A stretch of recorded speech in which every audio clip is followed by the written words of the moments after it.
성경을 읽어보면 성경에는 정말로 많은 이야기들이 기록되어져 있고, 성경은 직접 자기 스스로 우리에게 이 이야기를 들려줍니다.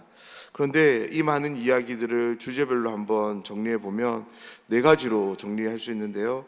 창조, 타락, 구속, 완성. 완성은 새 창조라 부를 수도 있습니다. 우리가 이 창조, 타락, 구속, 완성이라는 이 주제들을 생각할 때 꼭 기억해야 될 신학적 용어가 있습니다. 그것은 바로 종말적이라는 단어입니다. 왜 종말적이라는 단어를 기억해야 되냐면, 타락을 시작으로 시작된 구속, 역사, 그리고 구속의 완성인 새 창조로 나아가는 방향, 이 진행 방향이 바로 종말적이기 때문입니다. 종말적이라는 단어에 대해 여러분은 어떤 생각, 어떤 마음을 가지고 계신가요?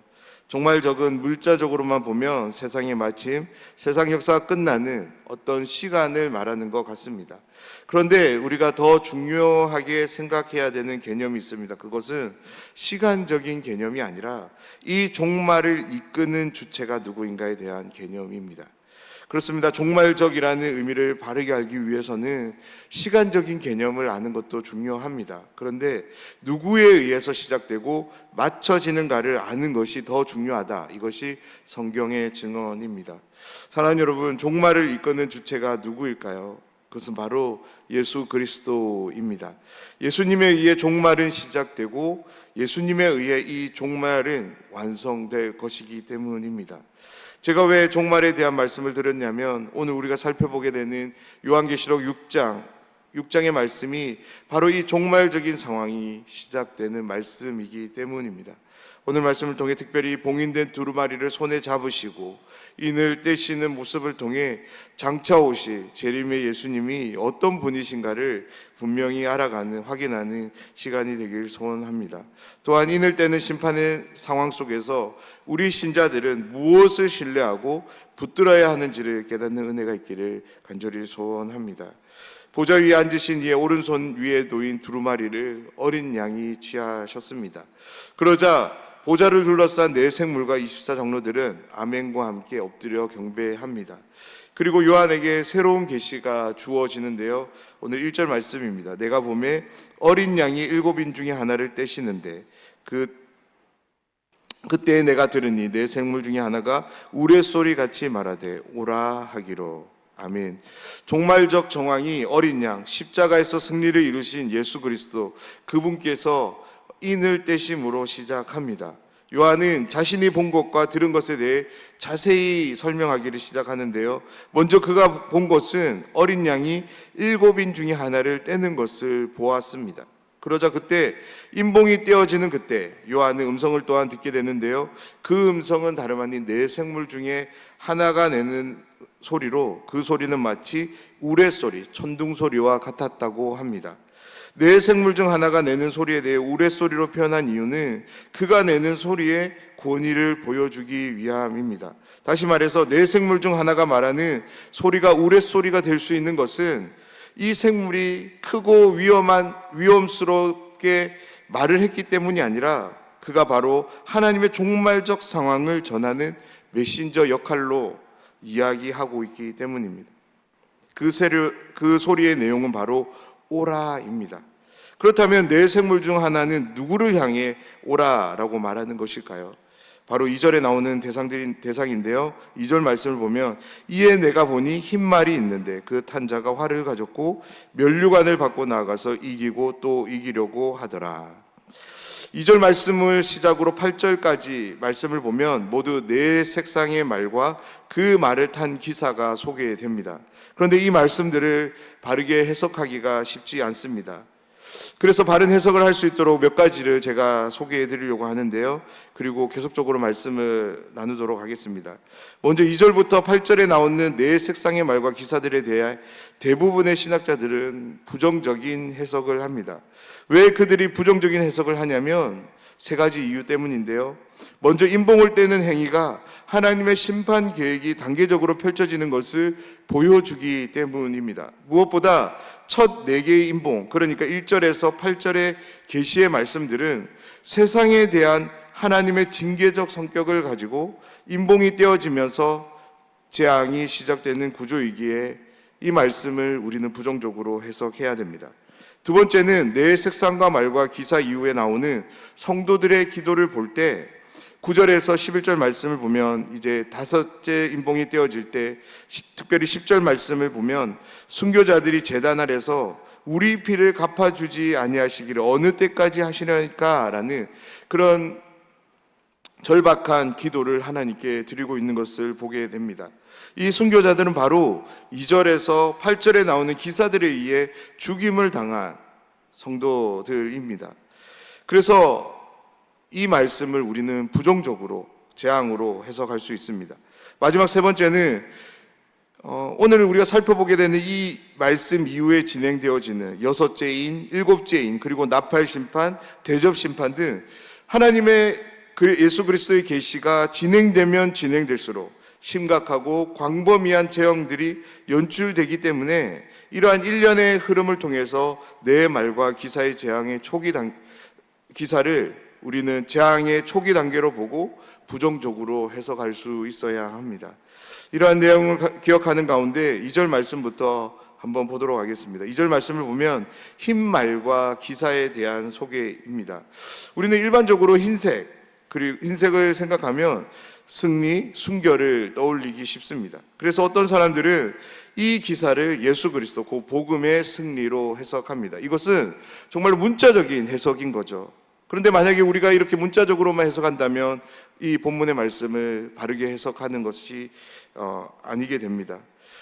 여기서 소개되는 기사는 예수 그리스도를 모방하는 적 그리스도로 보는 것이 일반적입니다. 다시 말해서 예수님이 취해야 할 영광과 권세를 탐하는 악한 세력들입니다. 이들은 말을 타는 가운데 자유자재로 활을 사용함을 통해 지상의 성도들을 무차별 공격하고 그 결과는 이기고 또 이기려고 하더라라는 것으로 드러납니다.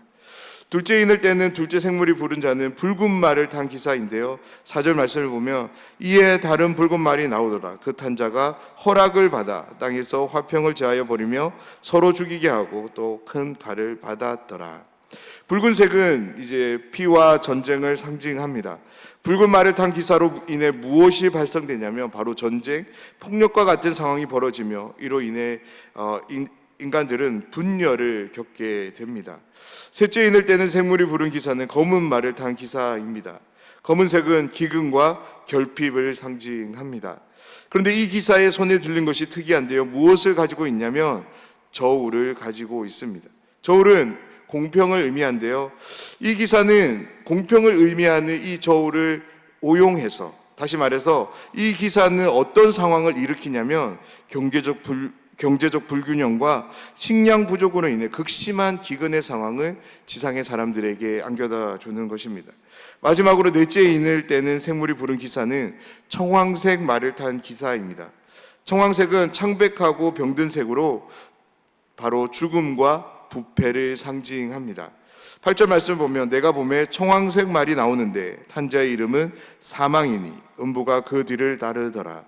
그들이 땅 4분의 1의 권세를 얻어 검과 흉령과 사망과 땅의 짐승들로서 죽이더라. 말씀은 이 기사의 이름을 밝히는데 사망이라고 밝힙니다. 그리고 이 기사를 따르는 것이 있는데 그것은 바로 음부로 죽은 자들이 머무는 곳이 이 기사를 따른다고 합니다. 사망이 한 일은 검과 흉령과 사망과 땅의 짐승들을 이용해서 하나님을 신실하게 믿고 따르는 성도들을 죽음으로 내모는 일이었습니다. 그런데 말씀을 잘 보면 먼저 그들이 부름을 통해 나오는 것을 우리는 꼭 확인할 수 있어야 합니다. 또한 그들이 재앙을 일으키기 전에 면류관을 받고 허락을 받고 권세를 얻는 것을 우리는 꼭 볼 수 있어야 합니다. 이것이 무엇을 말하는 걸까요? 그들의 모든 행위가 하나님의 주권적 통제 아래서 이루어지고 있음을 보여줍니다. 그렇습니다. 흰 말을 탄 기사의 승리도, 붉은 말을 탄 기사가 일으키는 전쟁과 폭력들도, 검은 말을 탄 기사로 인해 주어지는 기근과 경제 불균형도, 마지막으로 청황색 말을 탄 기사인 사망이 가져오는 모든 죽음의 위협들이 하나님의 손바닥 안에서 진행된다라는 거죠. 사랑하는 여러분, 내 색상의 말을 탄 기사들이 선보이는 심판과 재앙은 반드시 속히 현실로 주어질 것입니다. 그때 우리가 정말로 주목하고 붙잡아야 될 것이 무엇일까요? 그것은 바로 하나님의 절대 주권입니다. 모든 심판도 모든 재앙도 다 하나님의 통제 아래 주어짐을 오늘 본문의 말씀을 기억하면서 하나님의 절대 주권을 의지하며 믿고 신뢰하는 우리 모두가 되길 간절히 소원합니다. 9절을 시작으로 다섯째 인을 떼는 말씀이 나오는데요, 하나님의 말씀과 그들이 가진 증거로 말미암아 순교를 당한 하나님의 백성들이 제단 아래에서 하나님께 기도합니다. 그리고 그 기도를 들으신 하나님께서 그들에게 말씀하시는 내용이 계시로 주어지는데, 순교자들을 향하는 하나님의 말씀을 그냥 받기에는 상당히 어려운 말씀으로 주어지는 것을 보게 됩니다. 왜냐하면 순교자의 수가 차기까지 이 재앙들이 계속될 것이라 하나님이 말씀하시기 때문입니다. 12절 말씀을 보겠습니다. 내가 보니 여섯째 인을 떼실 때 큰 지진이 나며 해가 검은 털로 짠 상복같이 검어지고 달은 온통 피같이 되며. 12절을 시작으로 17절까지 여섯째 인이 떼어짐으로 인해 일어나는 재앙이 소개됩니다. 이 재앙은 우주가 흔들리는 재앙으로 시작됩니다. 먼저 큰 지진이 나고 해가 검은 털로 만든 상복같이 검어지고 온 달이 피같이 붉어집니다. 이러한 우주적인 재앙에 대한 인류의 공포와 무력함이 이어 소개되는데요, 특별히 15절 말씀을 보면 세상의 권력자를 시작으로 부자들, 강한 자들, 심지어 평범한 사람들까지 모두 하나님의 진노 앞에서 무기력함을 보이고, 그들이 할 수 있는 것이 무엇이냐면 숨어서 그들을 향하고 있는 진노가 가리워질 것을 말하는 것이 고작입니다. 그렇습니다. 하나님의 진노 앞에서 아무것도 설 수 없음을 오늘 말씀은 강력하게 우리에게 소개하고 있습니다. 또한 이 말씀은 우리에게 한 가지를 더 이야기하는데요, 그것은 바로 모든 신분도, 재물도, 계급도, 힘도 하나님의 진노 앞에서 아무 소용이 없음을 말하며 한 가지 질문을 던지며 오늘 말씀을 마치는데, 17절 말씀입니다. 그들의 진노에 큰 날이 이르렀으니 누가 능히 서리요 하더라. 아멘. 이 질문은 문자 그대로만 보면 정말로 두려운 말씀입니다. 하지만 이 질문에는 엄청난 소망이 함께하고 있는 말씀입니다.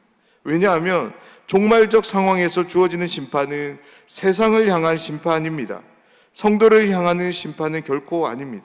우리가 내일 살펴보게 되는 말씀인데요, 이 엄청난 재앙이 소개된 후 어떤 내용이 소개되냐면 바로 구원받은 하나님의 백성들이 소개되고 있기 때문입니다. 사랑하는 여러분, 그리스도 안에 있는 우리들을 엄습할 심판은 결코 없음을 믿으시길 부탁드립니다. 그리스도의 말씀과 증거로 인해 순교를 당한다 할지라도 그러한 순교는 죽음이 아닌 구원이 될 줄 믿습니다. 왜냐하면 최종적인 심판은 하나님을 대적하는 사탄, 그 사탄이 다스렸던 세상을 향한 심판이기 때문입니다. 오늘 우리는 요한계시록 6장의 말씀을 통해 어린 양이신 예수 그리스도께서 7인을 떼시며 시작하신 종말적 심판의 장엄한 드라마를 보았습니다. 요한계시록 6장은 우리에게 이렇게 묻습니다. 그들의 진노의 큰 날이 이르렀으니 누가 능히 서리요? 라고. 이 질문은 우리로 하여금 두려움을 갖도록 하기 위해 기록된 말씀이 아님을 믿으시길 바랍니다. 이 질문의 끝은 바로 소망이 함께하는 것입니다. 왜냐하면 이 심판은 세상과 사탄을 향한 것이지 그리스도 안에 있는 우리들, 성도들을 향한 것이 아니기 때문입니다. 이 계시의 말씀들은 우리에게 분명한 소망을 줍니다. 예수 그리스도께서 이 종말을 시작하셨고 그분께서 이 종말을 완성하실 것이기 때문입니다. 그분의 재림은 심판의 날이자 우리 믿는 자들에게는 구원이 완성되는 날이기 때문입니다. 사랑하는 여러분, 우리에게 주어진 현실이 상황이 어떠하다 할지라도 전적으로 하나님의 주권을 신뢰합시다. 그리스도의 말씀과 증거를 굳게 붙잡고 살아갑시다. 무엇보다 날마다 재림의 소망을 품고 살아가길 소망합니다. 그리하여 계시록의 모든 말씀을 통하여 심판과 재앙을 주관하시며 우리의 구원을 완성하실 주님을 늘 바라보는 우리의 삶이 되길 간절히 소원합니다. 그로 인해 구원의 창시자이시며 완성자이신 예수 그리스도, 그분이 베푸시는 구원의 은혜를 날마다 누리며 살아가는 모든 분들이 되시기를 주님의 이름으로 축원합니다.